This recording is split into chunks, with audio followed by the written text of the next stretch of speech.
जब मैंने इंडिया का low tax to GDP ratio point out करा तो आप में से कई लोगों ने मेरे को पलटकर बोला, but what about our returns on tax?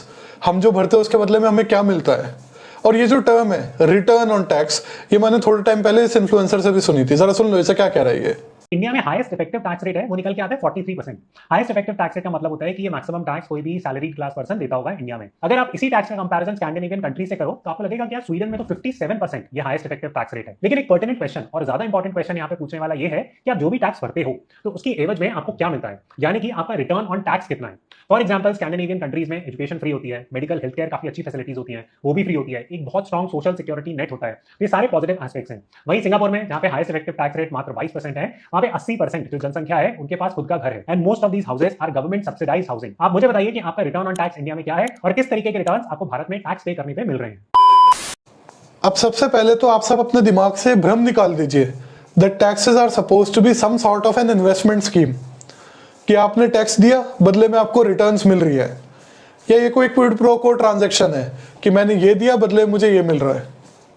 Sir ऐसा है कि taxes are supposed to correct by a mere fraction, इत्तू सा, the unjust distribution of income that takes place in the private markets. और ये बात कोई एम्फसाइज नहीं करता। इनफैक्ट जनरल पब्लिक को इस बात की हवा ही नहीं है, और यहीं पर कैपिटलिस्ट सारे डंडी मार जाते हैं कि भाई प्राइवेट मार्केट में जो डिस्ट्रीब्यूशन ऑफ इनकम हो गया, जो हमने ले लिया और जो हमने तुम्हें दे दिया, बस वही फाइनल है, चैप्टर क्लोज। अब ये चैप्टर दोबारा नहीं खुलेगा। क्यों नहीं खुलेगा? ये चैप्टर मैं थोड़ी देर में खोलता हूं, पर उससे पहले मैं 2 पॉइंट और मेंशन कर दूं। सबसे पहले तो आप सब मेरे को बोल रहे हो कि भाई नॉर्वे अपने सिटीजन्स को ये देता है एब्सोल्यूट टर्म्स में, और इंडिया एब्सोल्यूट टर्म्स में ये देता है। अब ये इतनी बेकार की बात है।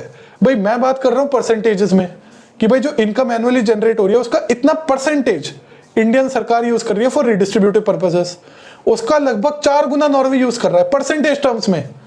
और अब कंसिडर करो इस बात को कि उनकी पर कैपिटा इनकम हमसे कम से कम 44 टाइम्स ज्यादा है, तो वो ज्यादा ही देंगे अपने सिटीजन्स को। भाई अगर मेरी महीने की तनख्वाह ही मात्र 10,000 रुपए है और मैं उसका 10% ही यूज कर सकता हूँ फॉड़ी करने के लिए, तो ज्यादा से ज्यादा मैं आपको क्या दे दूंगा पार्टी के नाम पर? आपको चिल पोटैटो खिला दूंगा, चाउमीन खिला दूंगा, मोमोज खिला दूंगा, कैंपा पी लेंगे आपस में, बस खत्म।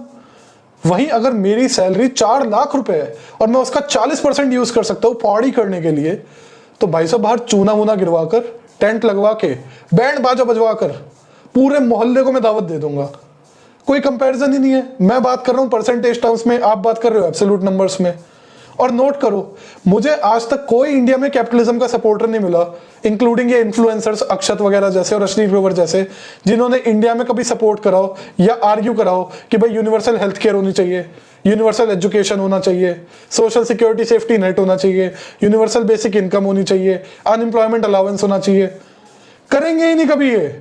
सोशल सिक्योरिटी सेफ्टी नेट पे तो सीधा बोल देंगे इससे हरामखोरी हो जाएगी, ये तो फ्री बीज है, क्यों बांट रहे हो लोगों को। और यूनिवर्सल हेल्थ केयर और एजुकेशन मजाल ही नहीं बनता ये लोग सपोर्ट कर दे। क्यों? क्योंकि अगर कैपिटलिस्टों की जो निकम्मी औलादे हैं, अगर उनको कंपीट नहीं कर पाएंगे वो किसी एलिट स्कूल की सीट के लिए, तो पैसे देके हमेशा वो रैशन आउट कर सकते हैं अपने लिए seat. Same for health care, universal में ये इनको फायदा नहीं मिलेगा।